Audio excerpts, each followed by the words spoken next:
right? And we don't exactly know what this new company is, but I think what the organizing principle should be around talent. That's incredibly interesting. And that new company model, there's new ways to build.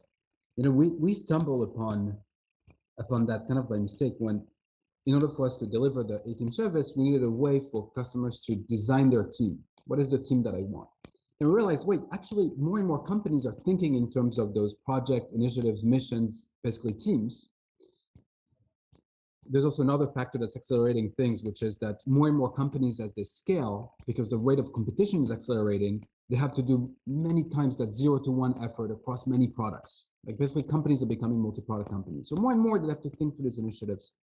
We basically realized there's no tool to even think in those terms.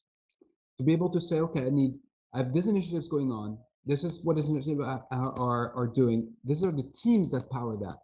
But what we saw is that as soon as people start thinking in those terms, and you're absolutely right that the tooling today broadly does not exist to do that, then it matters less whether it's all employees, mix. It's about bringing the best group of people that can actually accomplish and drive an outcome.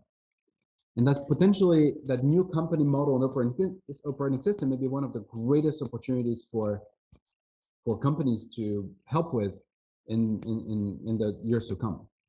Well, it's two things. It's an opportunity for those that embrace it ahead of the curve, like companies that embraced cloud, right? There was a whole generation of companies. I remember at the beginning of Waze, we had an internal debate. Do we use AWS or do we host our own server? Oh my because God.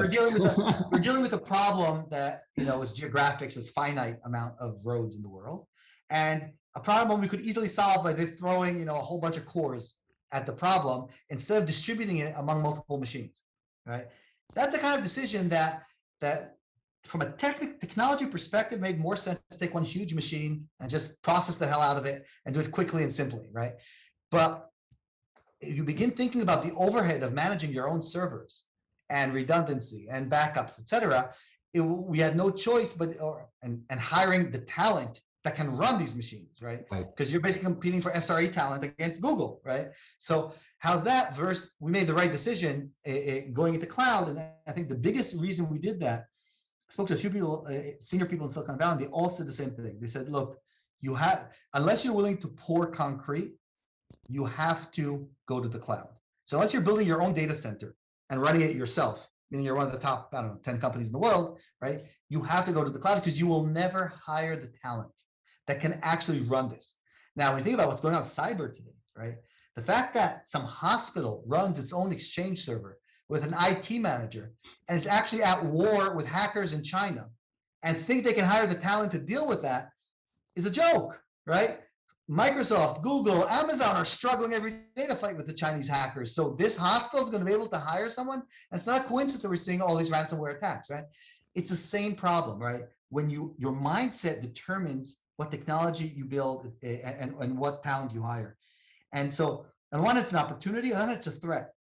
Companies that did not move to the cloud ended up being in a very, very weak position in terms of talent and cost, and had to move later on at a huge cost to the cloud, or be hacked all the time by the Chinese or Russian. I don't want to be, or Russian or independent hackers. I mean, let's not get too political. But the flip side of all of this is that the threat is there as well. If you didn't move to the cloud, you slowed down. And the companies that moved to the cloud early had a huge competitive advantage to those that didn't. Same thing here.